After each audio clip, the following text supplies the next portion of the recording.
Hey, what's going on, guys? It's Trek YT here, or Nick, back at it again with another brand new base showcase. And in today's episode, I've been looking at your comments a lot, and a lot of you guys have been saying that my bases are a little bit too big, so I've decided that I would slim down for this episode. We're gonna go ahead and we're gonna do a 32 by 32 base, so that means the interior is gonna be 30 by 30, I believe. So this base is a, I guess, normal size faction base, so it's not like outrageously big. So most of you guys would be able to build this and take inspiration from this to build a base about the same size.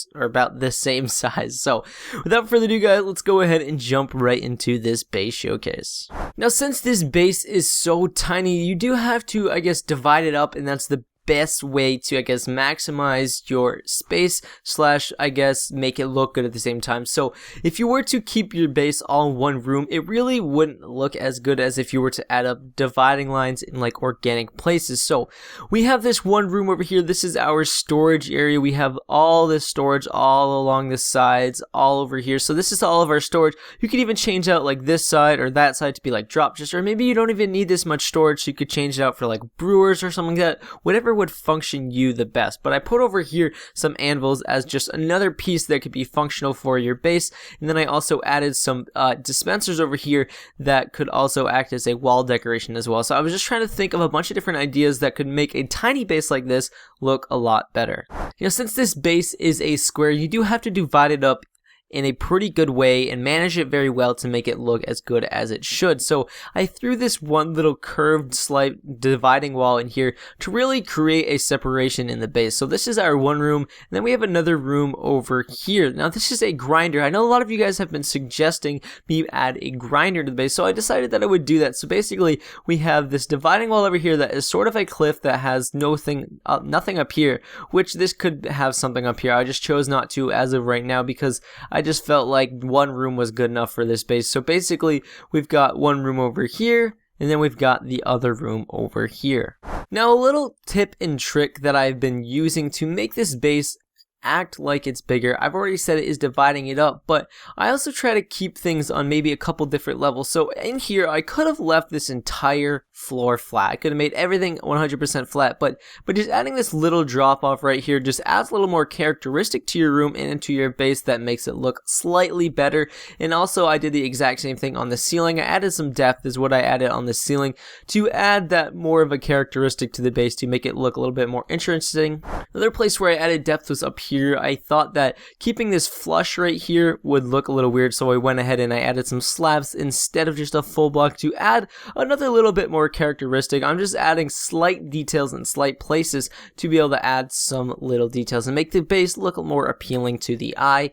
On all of these walls, I definitely would not keep these walls flat. I added a little bit of characteristic. You can do a symmetrical sort of geometric thing on your walls, but I really like the nature theme for bases and just builds in general, so I normally like to just swing to that right off the start because I find that that looks a lot better in Minecraft, in my opinion. I don't know, I just really like this idea or theme in bases. It's just making things look really natural. I can definitely do an episode where I make something as geometric as possible but making it look also really cool. That could be probably the next base showcase, so if you guys want that, let me know down in the comments below.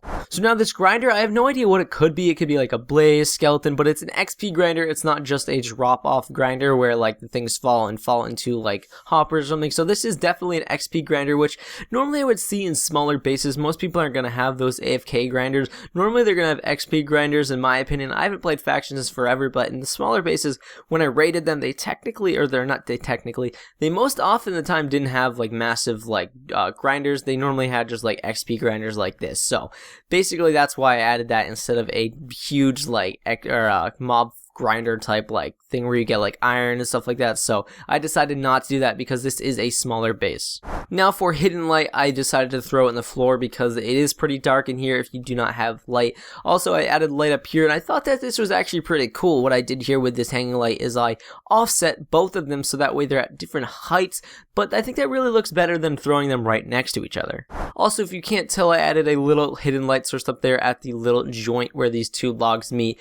Also, another thing is I texturized everything. Every single thing in this base is texturized. If you look at the floor, we've got a bunch of random colors and blocks in here that work really well together. Trying to make it sort of like taiga themed was my whole, I guess, thing that I was trying to go for, my objective that I was going for. And then on the walls, I mixed in a bunch of different stone. I find that just plain stone really looks kind of boring, so if you add in, maybe even if you just combine it with andesite, it just adds a little bit more characteristic. Now, even on my glass, I added some brown and I added some black and some gray stained glass in there just to add a little bit more of a variance in my glass, because I felt like just having one plain color wasn't good enough for me. I wanted to take it just a little bit beyond rather than just keeping it plain. So I added a little bit more characteristic to it. Like, that's what I've pretty much been doing in this entire base. If you can't tell, there's a slight change in the leaves as well. We've got spruce leaves and then we have our regular oak leaves, I think. So I really am just trying to, I guess, further your, abilities along by just adding texture into your bases. That's kind of like an artistic form. It's just texturing. So if you can just add blocks that are very similar, like the andesite and stone, but if you mash them up together, they really look really good, because it just, I guess, chops up the really like stagnant just stone, or just that whatever block you're using, it cuts up that and makes it look a little bit more appealing to your eye. So my final thoughts on this base, or just the idea of building in a smaller area, is you really gotta learn how to divide it up. Make the space useful. Don't just keep it one large room.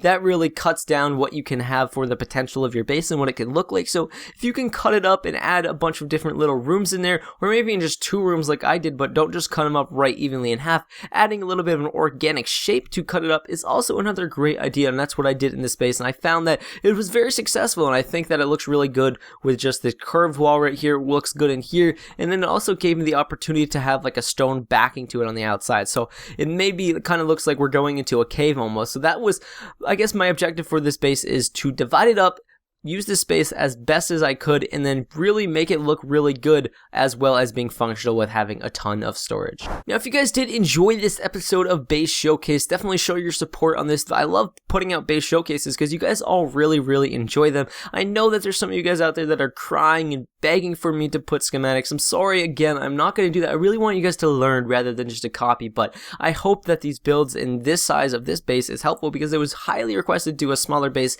that was more achievable in actual factions than my larger ones. But I hope this base was good enough for you guys, and as always guys, I love you all. See you guys later. Peace out.